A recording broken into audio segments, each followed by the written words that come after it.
Hi, good afternoon, and welcome to AFO Radio. Now, of course, you're watching us through facebook.com/AFO Radio. My name is Mag, and we're broadcasting live from home, of course, following or rather in accordance with the currently put in place CMCO for the Klang Valley. Now, I hope that you're safe at home, but if you've had to go back to work with that permission slip, of course, you're practicing high standards of good hygiene and following SOPs. If possible, try and avoid crowded spaces at all costs. Yeah. Now, on the 10th of October was World Mental Health Day, and in conjunction with that, I decided to ring up a friend, a very good friend, who's a brilliant psychologist. She's actually been on the show many times before. She's walked us through adapting to mental health issues during the whole lockdown. Yeah, she's also spoken to us about grief in the past and how you can adapt to it, or rather how you can help yourself through managing grief. Yeah.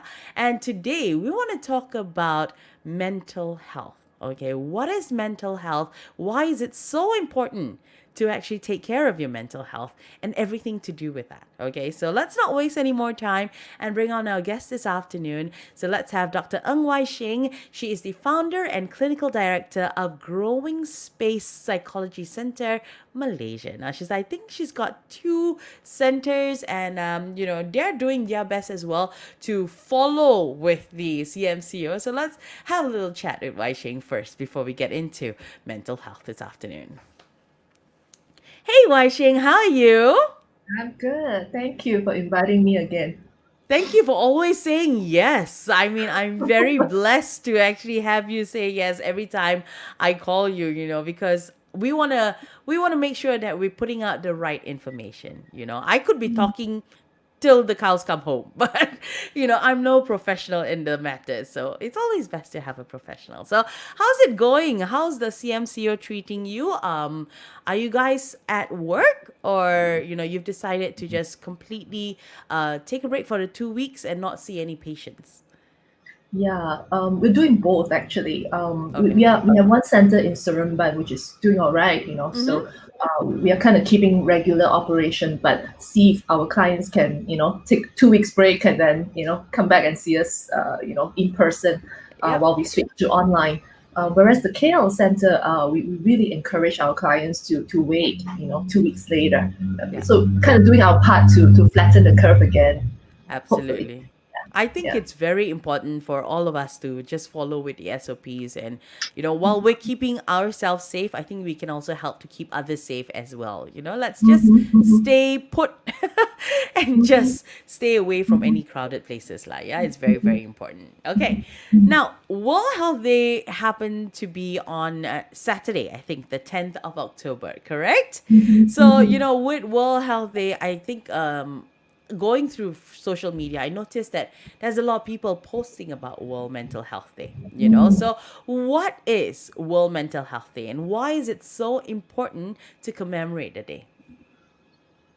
Well, it's just like any major celebration, right? We do things to remind ourselves um, how important that thing is. Yeah, So that's how I see World Mental Health Day. I don't make a big deal out of it because that's my work. I do it like that's my bread and butter. I do it every day, right? But I think for people who might not be as aware of mm-hmm. mental health issues or mental health concerns, I think it can be a way like a little ritual once a year to remind people, hey, check in with yourself. How are you doing? How's your mental health? Just like we would do like once a year, maybe a physical checkup and all that. Sometimes we forget to pay Yeah, attention to our own mental health, which is a normal thing. Again, you and I talk about this so many times, right? Yeah, correct. mental health is normal, and it's not. It's health is not illness. So I Yeah, think people kind of confuse that when they say mental health, they just assume it's illness, like mental correct. ill, or there's something cuckoo or crazy about you. Yeah, Absolutely. Okay, that's now the thing. right now, talking of the topic of taking care of your mental health, right? It's pretty much easily accepted because you see people posting about it, right? People talk about it in the society today. So, when we talk about good mental health, what is the definition of having good mental health and why is it important to take care of it? Hmm. Actually, mental health is very simple. It's about, our thoughts and our Yeah. feelings, right? Um, and what connects our thoughts and our feelings is also our relationships. So there's these three components that every one of us have it. It Yeah. doesn't matter how old or how young you are. It doesn't matter whether you're male or female or what race or religion or what background you come from. You know, every one of us need to take care of our thoughts and our Hmm. feelings. And what kind of affect our feelings is very much, our significant relationships or the context, the relationship context that we are in, right? Yeah. Work context, school context, the social cultural system that we are in. So we are constantly being affected by all these. And unfortunately, many of us react and think that, oh, she's just being emo. You heard that a lot, Correct. right? Yeah. She's just being emo. Or he has funny thoughts, as though these thoughts and these feelings exist in a vacuum. They don't. They are in reaction often to what's happening around us. Yeah. Mm. Like All right. CMCO right now, I think it's bringing up a lot of anxiety again in many of us, Exactly. Yep. Yep. right? Even though Seremban is not declared the Affected. red zone, Yep. yeah, but still, because being so close to Klang Valley and I travel, right? So I can't help but feel it much more this time compared Yeah. to the first time. Whereas I have friends or other people who that I spoke to who actually they felt better this round because they're much more prepared this round, Yep. right? So there's a whole range of how, as individuals, we can respond or react to the circumstances around us. And Correct. I want to emphasize that whatever reactions that you may have, um, they can be normal if we don't pathologize it. Okay. What do you mean by that, though? It can be normal if we don't pathologize it. Yeah, sounds a bit crazy, right? um, I think we gotta respect our human experience, but like almost have a bigger stomach to explore the range, you know, um, the whole spectrum of Mm-hmm. emotions. I often have people coming to me and they self-declare I have anger management issue, right? Yeah. So and when I explore further, I I would often highlight to them the circumstances they are in Yeah. that would make anybody crazy, that would make anybody angry at that time, Yeah. right? So when I normalize their anger reaction and they begin to almost come to terms with themselves Mm-hmm. of that part of it. We all have the angry side of us, Of right? You know, course. you just kind of don't see it because we all try to be nice, right? Mm-hmm. But when the person begin to accept that side of themselves as part of who they are, then suddenly, this anger, this crazy angry person, right, who explode out of nowhere, that's not true. That's a Yeah. wrong narrative about that person. Okay. All right. Okay. So mental Can I health confuse is you more? no, no, I totally understand. Now, mental health disorders or conditions, they come in many forms. And I think you mentioned one, during the whole CMCO, well, some of us are going through massive anxiety attacks because we Yes. don't know what to expect next. Some of us are in the situation because we may lose our jobs, we may lose our income. So all these feelings come in, it becomes anxiety and it leads to depression. So I believe that mental health conditions come in many forms. So maybe you can walk us through their differences and what they are. Right. So what you just described, the examples, are very nice example of anxiety, depression that people experience during this very stressful time. And if Mm-hmm. they were already struggling before, this adding strain, right, to their personal life, their family life, their business.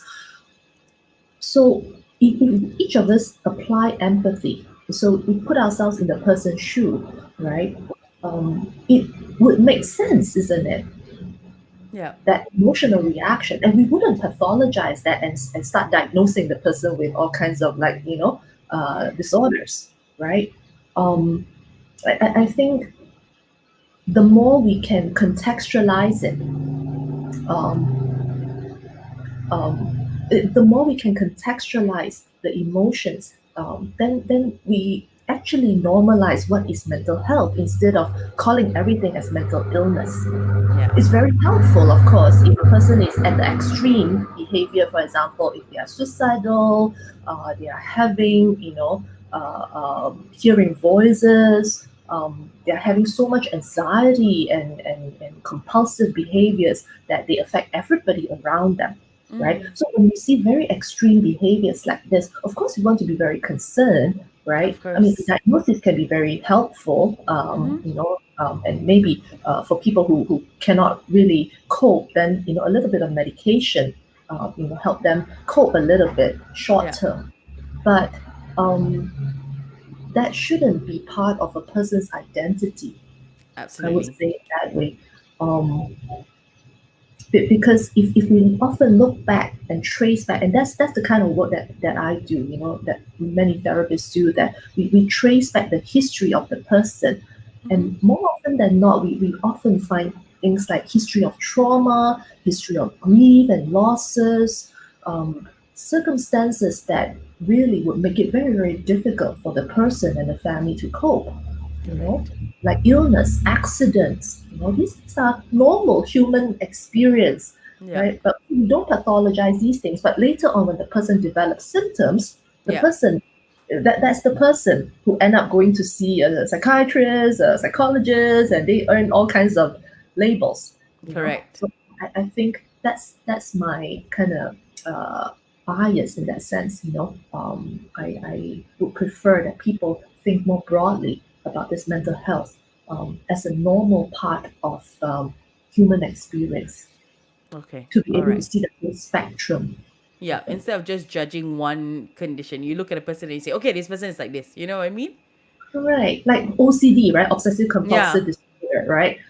We like to joke, right? Among people who are not diagnosed, right?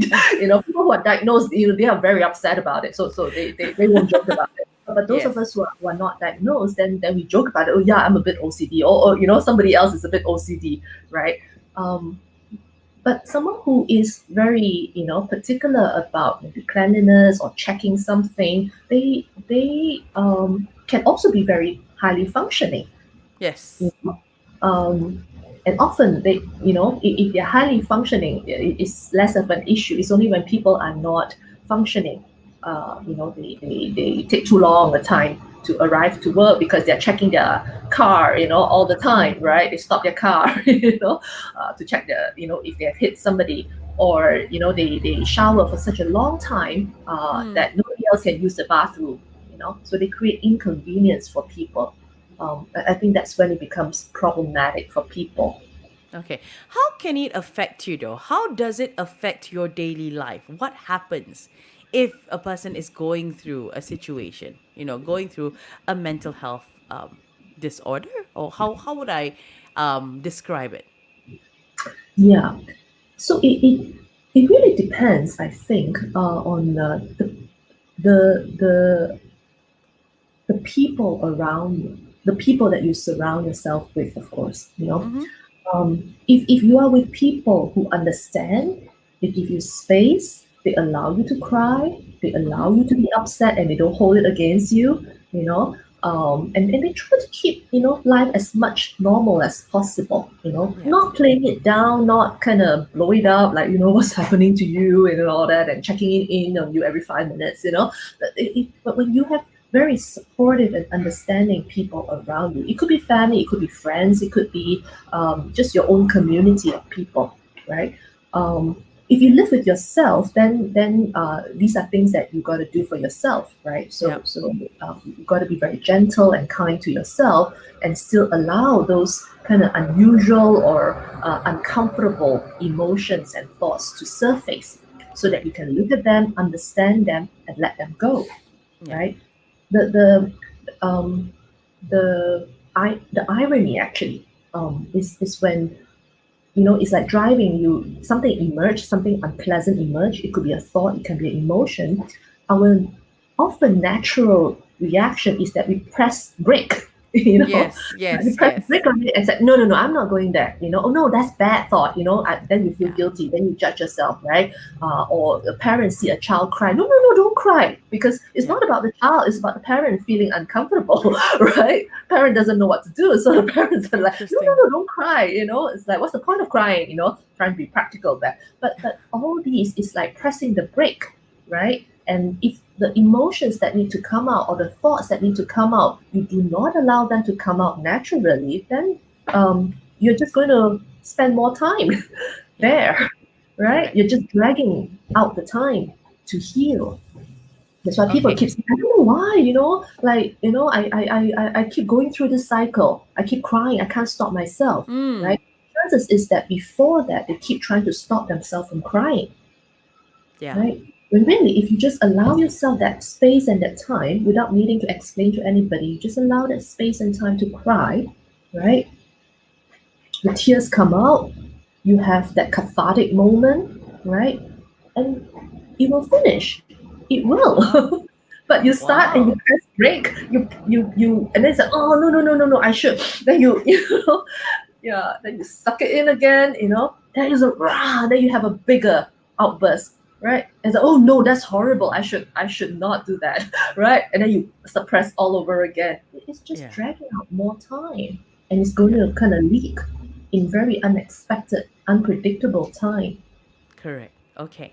Now, if you're watching us right now on facebook.com/AFO Radio, welcome to the show. My name is Mag, and with me today is, of course, Dr. Ng Wai Sheng. She's a clinical psychologist who's walking us through the importance of taking care of our mental health. Now, of course, this is in conjunction with World Mental Health Day over the weekend. And if you have questions or comments that you'd like to drop us, you can do it at the comment section below. If you'd like to, you can please share the broadcast as well. Now, earlier when Dr. Wai Sheng was actually talking, we rolled a poster, okay, on how a mental health condition can affect an individual with the way they think, with the way they feel, with the way they behave, right? So how does that affect us in our daily life?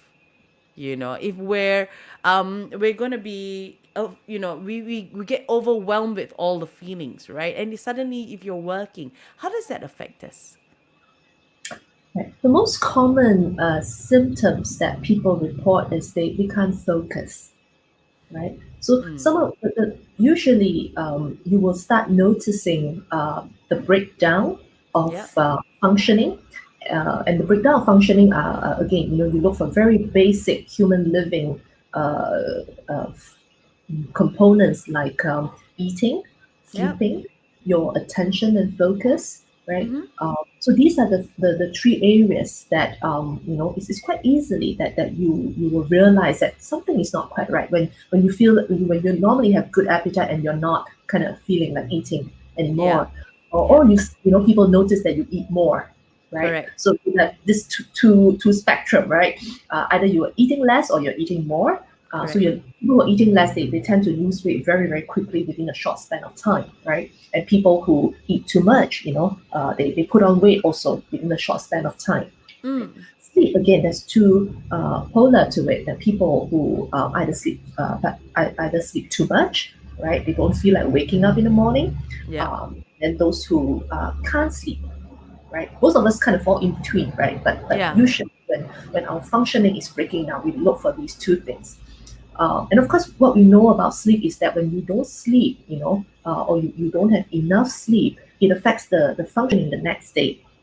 But what's more important is that research are showing that the brain processes our emotional garbage during our sleep, right? So that's a very important process. It doesn't mean that we should get anxious that, oh no, I'm only sleeping like 5 hours, like, is that enough? I always tell my clients that if you can sleep 1 hour, celebrate. if especially if you haven't been able to sleep, and 1 hour wonderful, 2 hours wonderful, That's true. so it's not something that we can force, Mm-hmm. but it will come when you restore, your emotional health. But what's important to know is that when people are not having quality sleep, their processes of the recycle process at night when we sleep is not functioning very well. So all this emotional garbage really get clogged up in there. So the next day, when they get up, they It really will have a affect lot of you. stuff still gets stuck in there in the system. Yeah. Correct. Yeah. So, and we talk about attention, focus. So if you have to go to school or you have to go to work, those are the areas that people often report. They feel that they're losing their mind. Their Mm. mind tend to ruminate a lot more, and then they can't kind of focus on the task at hand, and then they make errors, mistakes. Yeah. That's where you start having occupational problem. Yeah. For example, your boss is not happy with your performance. The school teacher may say that, I don't know why you're daydreaming, or why aren't you, like, handing in your work, or Mm. why are you keep disturbing the person next to you? Why are you talking so much? What teachers don't realize is that the child is probably trying to stimulate themselves so that they don't fall asleep. you know yeah. Yes. That's So true. so there are many ways to kind of these symptoms manifest. Absolutely. Yeah, I would have to agree because I've read of some people who, like you mentioned earlier, where while they're driving, all of a sudden, they have this burst of emotions and they start crying. So you've got to stop at the side of the road and just let it all out and then continue later. And there's no explanation behind that. Or while at work, you just can't seem to focus anymore, or you don't feel like getting up from sleep. So these are really, really certain symptoms that actually fall into a person going through a problem, having to handle a mental health problem as well, isn't it? It's not easy, yeah? I want to interrupt there, Marianne, because I think you brought up a very good, actually three very good examples, like the person who kind of cried, Mm, say out of the blue, right, while yeah, driving. And I think this person is very smart that, he or she parked the car on the side and allow, instead of like stuff it in back, to correct. allow, himself or herself to cry it out, to let Mm, it out, right? And and when you say, like at work, can't focus and all that, actually, instead of, at least for me, instead of seeing as a problem per se, yeah, yes, it's problematic because it's kind of out of our control, and we love as human beings to control, right? And we panic if we cannot control, right? But the other perspective is that it's part of the healing process, yeah. right? Have you noticed that we don't get sick, physically sick, usually when we're very busy? When we have a Yes, goal, like, we have a very important meeting, a deal that you have to close, it's like that day you have headache or pain or what, you don't care, you will go for it, you will make sure you get it done, and then you go correct. home, then you rest, right? And then Very during true. holiday vacation, that's the time where, like, we sleep a lot, we're trying to, like, we suddenly feel like, oh, all we started developing flu and all that, right? It's Yeah, like finally you have a time to be sick, yeah. right? I actually see that, like, the friend who cried, that when tears come out, even though rationally we don't understand, right, or Mm, he or she doesn't understand where that comes from, but actually, just the gesture of allowing yourself to cry is healing mm, himself or herself, right? And when you say that the person cannot focus at work, actually maybe something deep down inside, maybe a deeper desire, maybe something, a new realization is emerging within the person, and that's kind of distracting the person from the work. And yeah, maybe that's not something that they should be doing at that time. Recently yeah. I met some really wonderful students, and these are brilliant high achievers, yeah. And they tell me that they are in the university studying this, high flying course, and they are really not interested anymore in that. Oh, wow. So that's very interesting, right? And when you check, people join, or, they enroll in all this seemingly very popular courses is often because they want to please their parents, Yep. because everybody around them tell them that it's marketable and it's going to have a great future, but really when they are deep into that work, into that study, they realize that that's not really what they want, and they Mm-hmm. become very depressed, Yep. right? And I don't see that as a bad thing, because something within them is becoming aware. They are getting reconnected with their true self, their true voice, their true desire. And of course, you will be depressed, and when you're Yeah.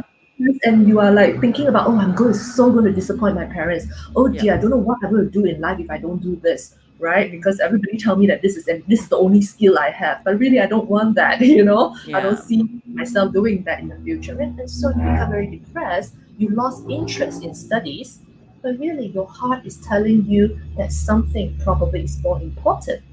Yeah. That's a Question is, very, do you want to very listen good to point it? to bring. Yeah, I think most of us go through that situation. We just don't realize that it's happening.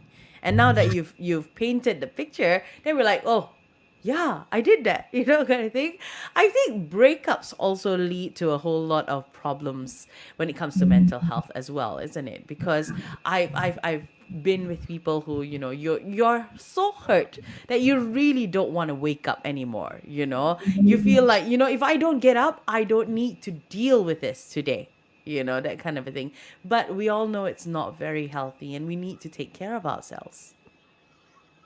Yeah, I really appreciate you bring up this example of how separation, breakups, divorce. Mm-hmm. These are relational pain, Yeah. right? And I would assume that most people enter a relationship sincerely, wanting Mm-hmm. to see something good out of that. And when that doesn't work out, so the level of loss is not just that, oh, loss of that relationship, Yeah. right?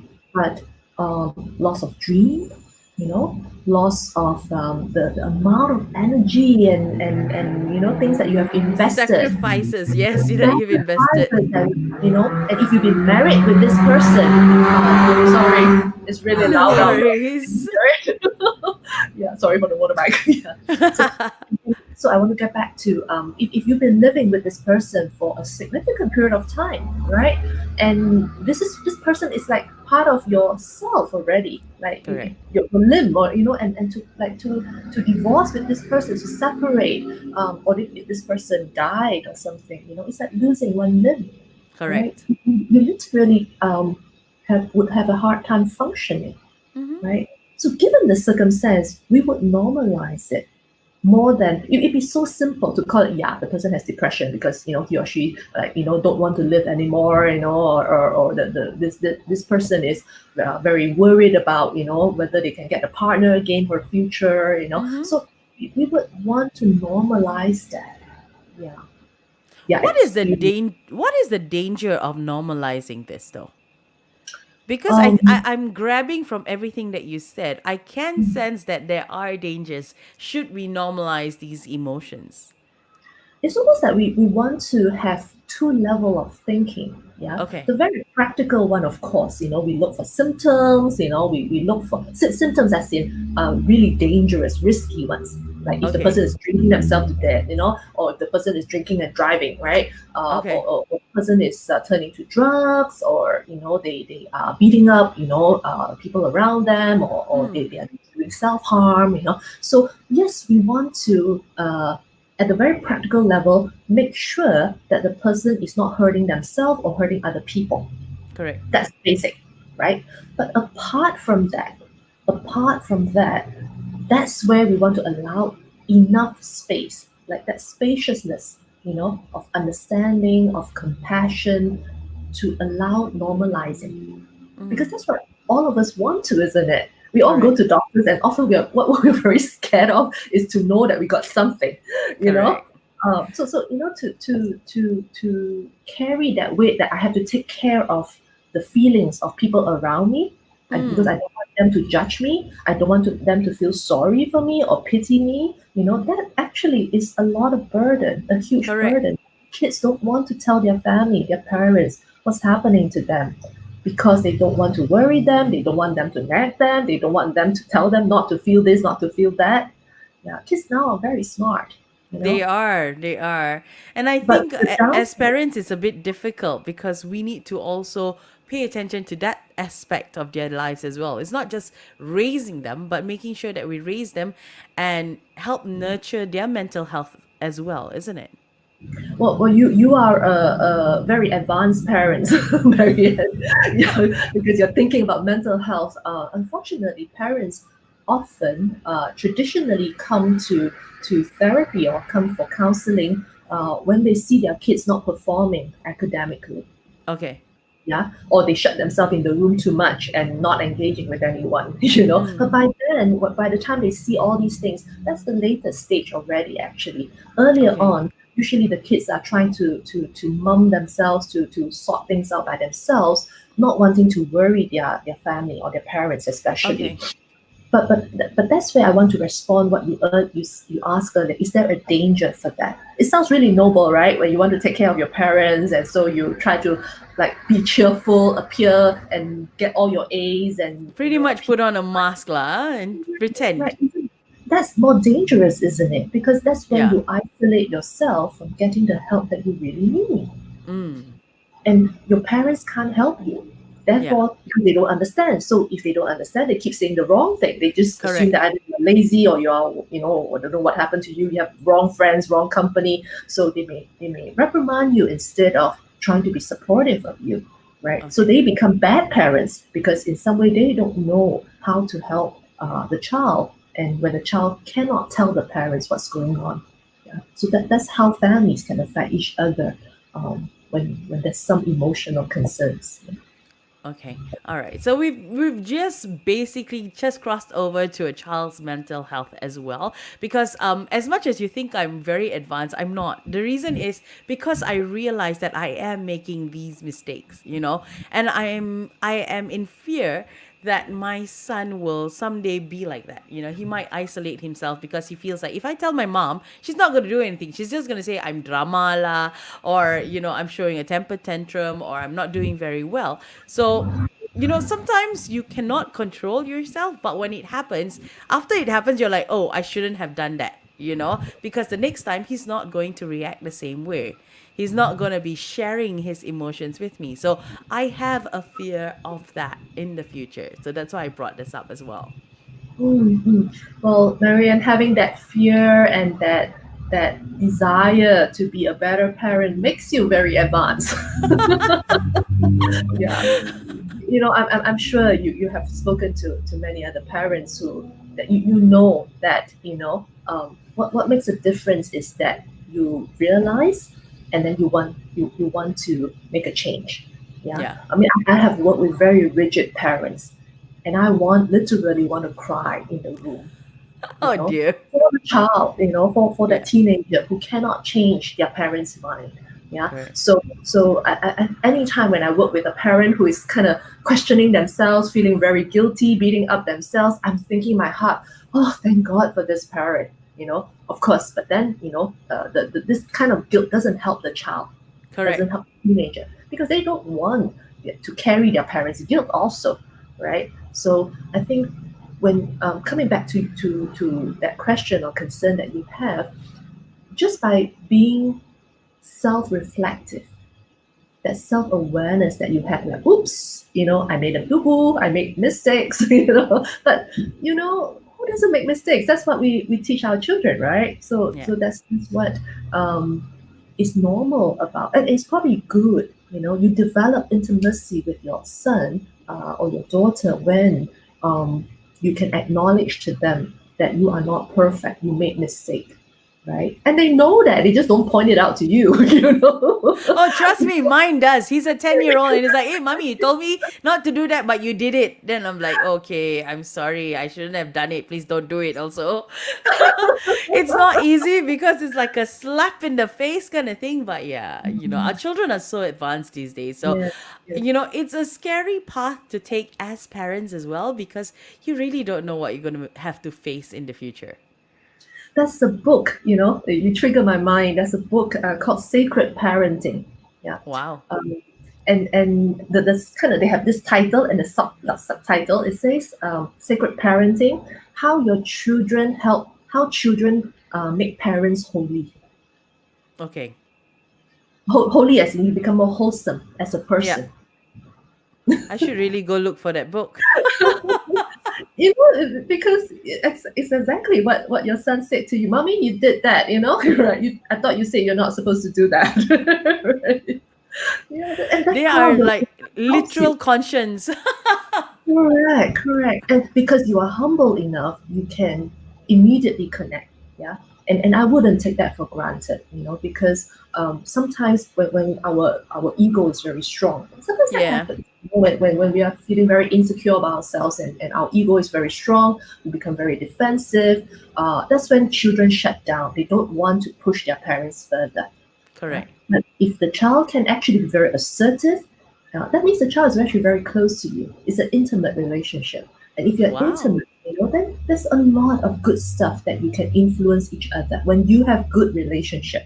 Yeah. Brilliant. You're not saying like too close until like, you're clinging to each other like that. That would be a problem by itself. Right? So we're always talking about a spectrum, right? There needs to be Yes. a flow that you can come together close enough and you can give each other space. Space. That's good mental health for each other, right? You Brilliant. don't kill each other by being like that, you don't ignore each other or avoid each other when the other person needs help, Yeah. right?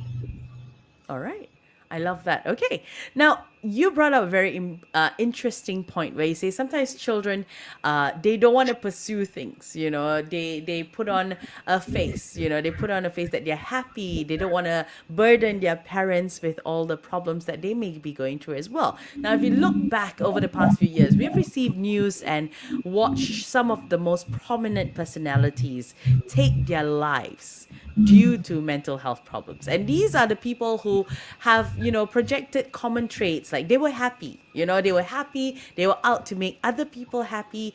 When you look at them, they seem like they had it all under control. But at the end of the day, they were suffering inside. So, how can we, see through that? What are some of the signs to look out for that could be camouflaging in a person experiencing a mental health problem?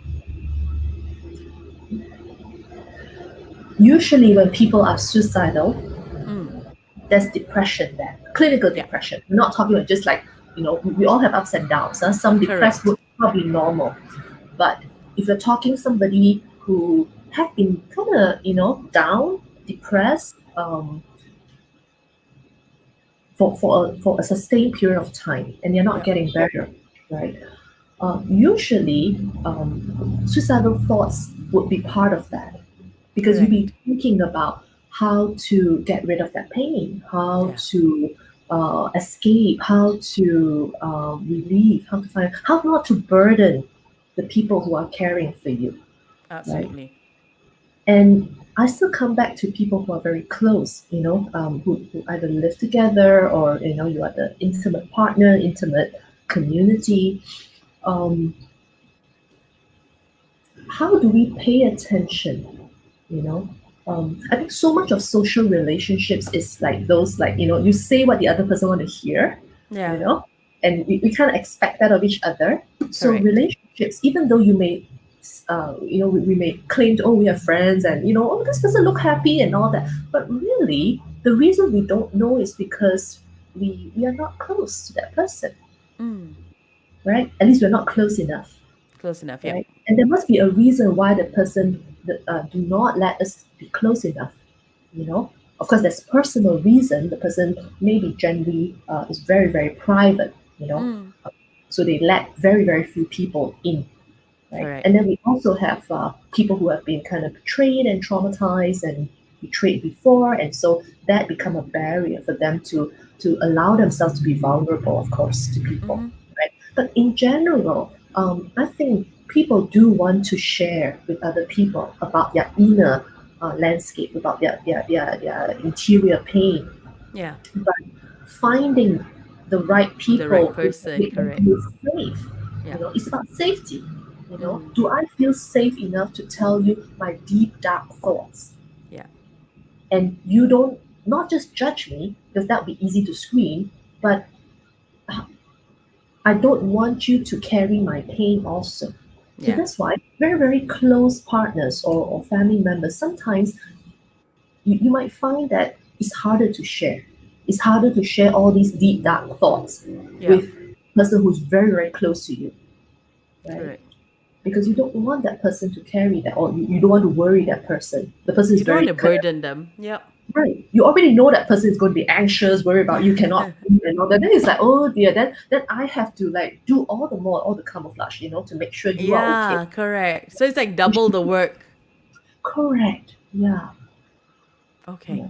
In fact, Brilliant. I again, not that I encourage suicide or death wish. I just think that, um, at least from my experience and the work that I do with people, I think the people who are very smart, who think a lot, who are great thinkers, they would naturally think about death Wow. when things are very, very difficult. Okay. It doesn't mean that the person wants to kill themselves, or but just Correct. like the example you shared just now, like a friend who after the breakup felt like, you just don't want to wake up, Mm. it's so painful. and Yeah. and the part of that not wanting to wake up is like, how nice if I could just die, Correct. right? Yeah. Yeah. So there's many motives behind that, of that desire to die, and they're not necessarily abnormal. If you Mm-hmm. think about it, if you're willing to accept that, often it's a very logical thing, but Exactly. it may not be helpful Yep. because you haven't seen what's possible next, right? Yep. And when you think about the people who care about you, those who are around you, you know that it will only cause more pain to them, Correct. right? So that's the dilemma, you know. All right. Now, as Asians, I think there's a whole lot of stigma around mental health problems, and I think it's a lot greater than in the Western world. And sometimes, like you mentioned when we first started, if you say that you have a problem, people might think you're crazy, you're cuckoo, or you're making it up, or you're dramatizing. How do we change this perspective? How do we help, or rather, how do we increase the awareness among ourselves here in Asia, like we spoke about children, right? Sometimes we don't want to take it as well. Like myself, sometimes I could just turn around and say, "Hey, you're just dramatizing. You're crying for no reason. Why are you behaving that way?" And I think it happens for all Asian parents too sometimes, So how do we move forward from here? Yeah. What I'm noticing, more and more, is that I think the young people now, and young people I mean like those who are in their teens and younger, yeah, they are teaching their parents a lot, Mm, about mental health. Yeah. yeah. I had a talk, I had a training with a group of international school teachers, on suicide. And I remember they were reporting, in their schools, that the students that they work with, and the teenagers or primary school kids, they talk about like suicide, depression. They will come to their teachers or their counselors like, I think I'm depressed. I think I have like panic disorder, Yeah. because they have all these information so easily accessible to Fed them to them. Yes, correct. in the website, online, and Yeah. they know much more. And these are part of their day-to-day lingo when they are playing games with their friends and they are chit-chatting. So Yeah. I think they have the privilege of, a lot of information, if not too much, and they are trying to make sense of it. And it Yes. comes up in their language, right? And so when they go to their teachers or they go to their parents, I think I'm depressed, or I think I'm suicidal, right? And these teachers, and most teachers like in their 20s, 30s, 40s, 50s, right? They are, I mean, for them, this is like, you don't talk New. about depressed or suicide Correct. until like when you're really, really like at that brink of, dying, right? So for them, they are shocked, and then Yeah. I think parents sometimes dramatize that, right? And but because they are not used to this kind of lingo, when the kid is like talking with their friends, it's like, you're depressed, me too, oh, I feel so stressed out. The word like it's so common, right? Correct. Whereas I think at least in my generation, I think the word stress is like a Uncommon. well, it's common actually during this generation. But for my parents' generation, they would treat that as like what you this stress, that's nothing, like okay. So I think every generation, every Looks at culturally it has differently. different lingo. What you're Yeah. comfortable to talk about and what you're maybe kind of you would treat that as like nah, what's the big deal of that, right? Yeah. So that's the reason I think when you say how do we create more awareness, I think we have no choice. The Yeah. information is everywhere now. It's so easily to so-called diagnose Accessible. yourself. Right, when you go online, Google it, I wonder Yep. what symptoms is that, right? And then you can pretty much kind of figure it out, right? Um, and then just get a professional to confirm that later. But Yes. I think we have to thank the young people, the teenagers and the younger ones, because they are alerting their parents to pay more attention. Because if you have a child who is suffering from some kind of anxiety, excessive anxiety, not normal Mm-hmm. anxiety, excessive anxiety, or a lot of depressed mood, chances is that there's something happening in their immediate environment. And that's not just school. School could be one, but in the immediate family context. Yeah, I don't mean parents did something wrong. Yeah, that's Yeah. not what I do mean that we need to look at what might be making the family anxious at that time, Yeah. because the context can affect the child becoming so anxious, right? Correct. You have an anxious child, you often have a anxious family. You have a Mm. depressed child, I'll be looking at, where are the depressive stuff in the family also? What's Correct. making the family depressed also, right? Because the child is often the symptom bearer, the one who manifests it to get help for the family. Mm-hmm. Absolutely. Wow. That's brilliant. I love that.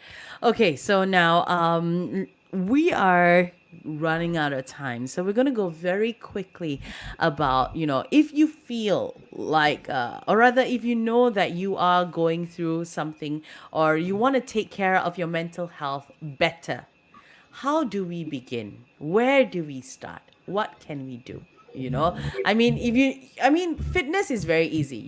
When it comes to fitness, you go out, you exercise, you eat proper and stuff like that. But when it comes to mental health, it's not really something that's visible. So it's harder to actually um, see or harder to understand. But I think it's not that difficult to start taking care of your mental health. You brought up a great point, Marianne. We start with what is concrete first. You're absolutely right. People are so scared of mental health because it's so abstract, right? It's like Yes. you can't feel it, you can't touch it. Whereas our body, you can see that there's a sore wound there, right? Yeah, you can If see, you have okay, I'm fat here. I need to lose right, that. right. But whereas, like if you have a wounding in the heart, right? When Yes. somebody said something really hurtful to you, 10 years ago, and the wound is still healing, nobody sees that, Yes. right? So sometimes I kind of wish that there's a bandage around, our head or our heart, to show people that I'm hurting, Yeah, right? Yeah. correct. So it starts with the concrete, I would suggest, right? Concrete means that we start with taking care of our body first Okay. with the intention of taking care of our mental health, our emotional health, because our body is closely connected to our thinking, how well our mind function, how well our emotion functions. So, Okay. what do I mean by taking care of our body? Are we paying attention, right, to basic things like, when you're hungry, what do you do? When you are physically tired, exhausted, what do you do? Do you drink another cup of coffee to push yourself through? Or do you smoke more so that you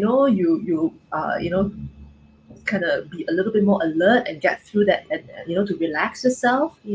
So sometimes we do things that is counterproductive. It may be productive or seemingly effective short term, right? Yeah. But really, it causes you more trouble. For example, people who use alcohol to help them sleep, instead of really taking time to, think about what is really affecting them. Do they need to change their lifestyle? Do they need to look at the relationships in their life and think about who they want to keep and who they don't want to keep? you know. Mm-hmm. So it's a difficult choices, and we don't like that. So it's Yeah. easier, grab that booze, and So It's a I quick fix, isn't it? correct, yeah. I mean, if it really fixed, then go ahead, Yeah. right? It's That's it. temporary, Causes more problem later on. Yes. It causes your marriage, it causes your family relationship. It causes your kids not wanting to be close to you. Then you know that that gotta go, right? Yeah. And really, if we start paying attention to our body, right, you may feel that actually, if you have a good run, if you have a good sweat, it may clear your mind a little bit, Yeah. right? It doesn't solve the problem that you're having. If you're having business problem, if you're having family problem, it doesn't solve the problem per se, but just the fact that you get yourself mentally clearer by Mm. spreading it out, or kind of doing. People will do yoga, Pilates, just to find that centering again, just to find a reconnection with their body, their Yeah. senses, their basic senses. Just trying to have a good sleep, all this sleep hygiene and all that. So when you do all these things and making sure you have good nutritious meal rather than a lot of sweet, people have research have found that our gut is our second brain. you Yeah. know Really, this whole gut brain connection is influencing our emotional health. So Yes. going back to the basic, listening to our body do a lot to improve our mental health, our emotional, and our mind. How we think about things. Are we having lots of negative thoughts? For sure, we cannot sleep. And Yes. if we don't sleep, that means we are not kind of recycling, or processing our emotional garbage. Yeah. So it becomes a vicious cycle Okay. if we don't take care of our body. Correct. Yeah. Okay, so I think if you're going through something, if you know that you have problems, you're listening to your body, you feel like you need help, I think the most important thing to remember is that it's okay to ask for help, and that it's okay to feel not okay once in a while. That you Can I don't interrupt feel here? yourself. Sorry? Can I interrupt here, because Yes. I want to echo what you say, which is really being honest, isn't it? Yeah. Being absolute. We can kind of be, sometimes because of the work that we do, we have to kind of put up a front, right? If you're a comedian, right, like what Yes. you have to be professional, so you have to put up a front, right? Which is Correct. fine, but at the end of the day, we have to be very, very honest with ourselves inside, right? If we Yeah. are sad, we are sad. If that's a sadness that we can kind of talk to ourselves about, great. If Yeah. not, talk to somebody, right? Correct. A loved one, or a professional person. I just want to kind of echo what you said and add that piece about being honest. Absolutely, absolutely. And I think, if you think you're overwhelmed by everything that's going on around you as well, it's okay to take a break and stop for a while. Because I noticed that sometimes when they get overwhelmed with work, with home, with family, with all the additional responsibilities, that can cause a lot of anxiety as well. It can cause depression as well. So it's okay to take a break once in a while. You need to take care of yourself, right? Yeah. So that you are actually talking about self expectation, isn't it?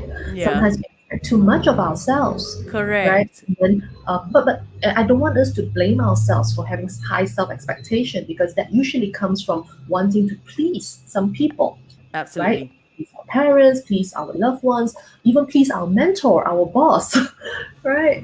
So there's usually some good reasons behind that. But at the end of the day, we got to ask ourselves, like, what truly matters. Yes, correct.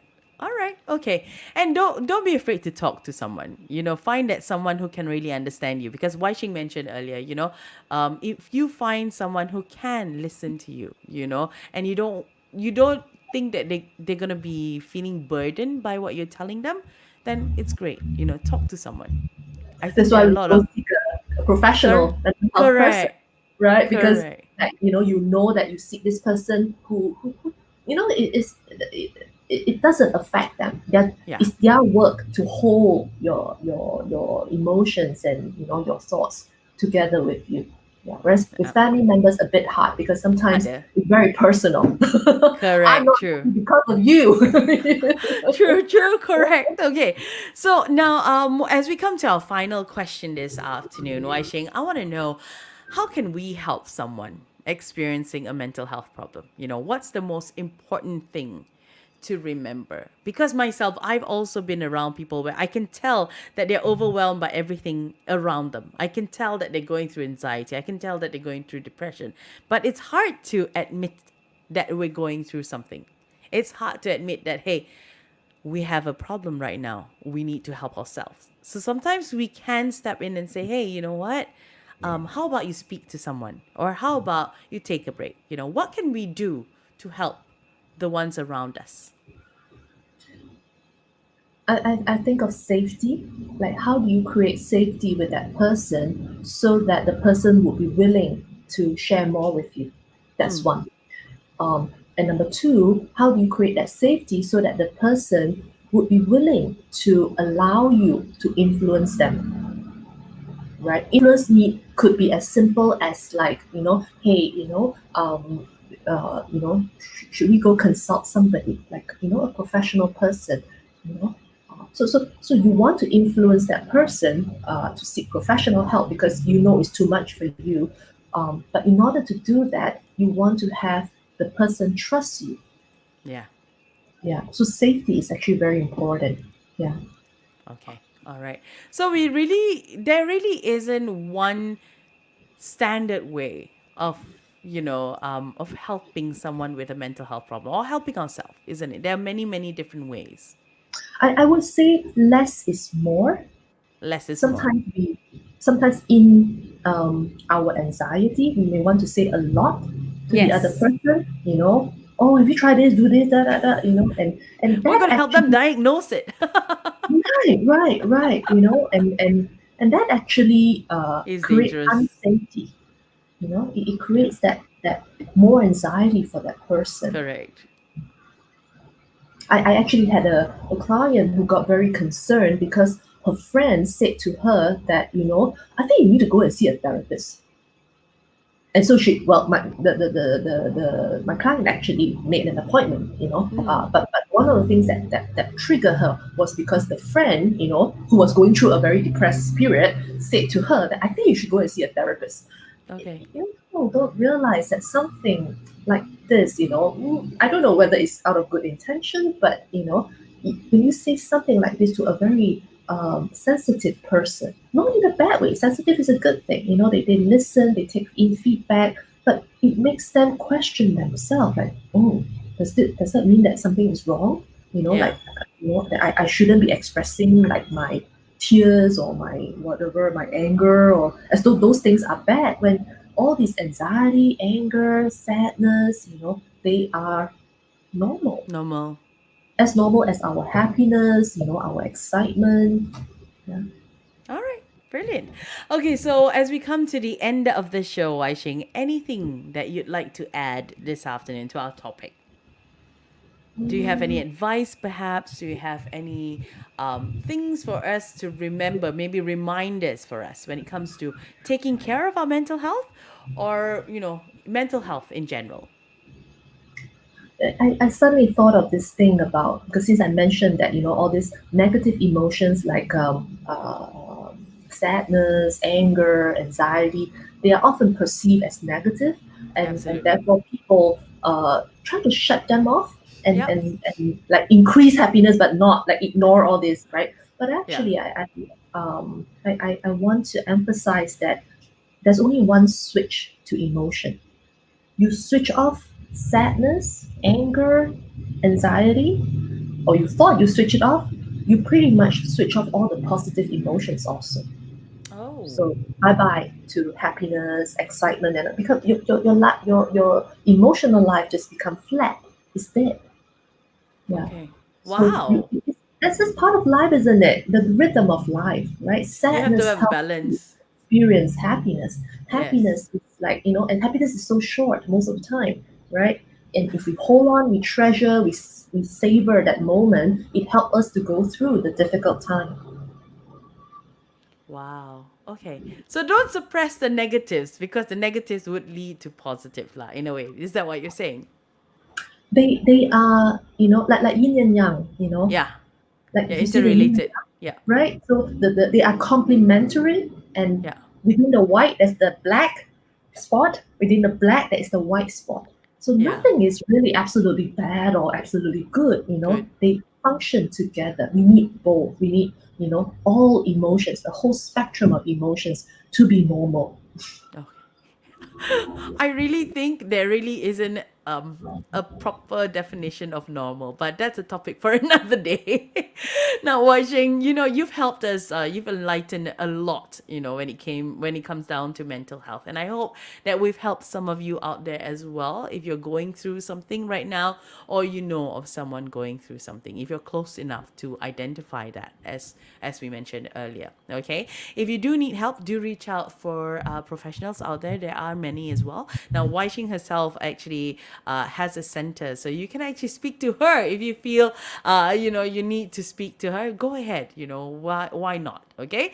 All right. Now, Wai Shing, you also have something coming up really soon. Tell us more about that. Yes, we are running the International Family Grief Consultation.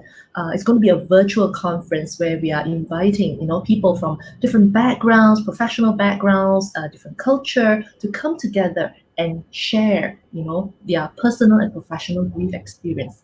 Yeah, Yeah. this thing about grief is that, and this pandemic is really, evoking and triggering so much of, feelings of losses and grief, and I think, this is a very important, relevant topic to talk about. Yeah. So if I just want to welcome anyone. If you feel like this is an area that you want to explore more and learn more, go to our website and growing space.org, and click under event. The event is posted there, and with all the details in there. In fact, I think we have a poster. If Correct. you, So we're going to yeah. show you the poster right now. Let's see if our poster comes out right now. Yeah, there you go. Thank you so much. Yeah. So this event actually was scheduled for earlier this year, the first time we spoke to Wai Shing. But of course, due to the pandemic, they've had to make a lot of adjustments, and they're still, putting it in place for you. And right now, it's scheduled for the end of the year. I think grief is a very huge emotion to undertake, and it's not easy. We've spoken about that as well. So if you find yourself, grieving or having to overcome grief, and you feel like you cannot go through it yourself, I think this is something that you can consider being a part of. I think you're going to be helped. You will find help through this whole consultation. Yeah. So get in touch. We will post it on our Facebook page as well. In the meantime, Wai Shing, it has been wonderful speaking to you as always. You've actually Thank you so helped much. me a lot as well, because right now my clocks in there are like spinning because you're like, okay, she said this, she said I that, talk she too said that. much. No, no, no, but it's good stuff. Okay, so if you just joined us, Dr. Ng Wai Sheng is actually the founder and clinical director of Growing Space Psychology Center. You can actually check them out on Facebook, and if you need help, I think you can reach out to them on Facebook as well. Correct? Yes. All right. So Wai Sheng, till we meet again to speak Yes. of something else, perhaps we'll talk about children this time. You never know. Mm-hmm. Mm-hmm. All right. Yeah. So I'm going to wish you a fantastic day ahead. Thank you You again too. for spending your Mm-hmm. afternoon with us. Bye bye. Thank you. Bye bye.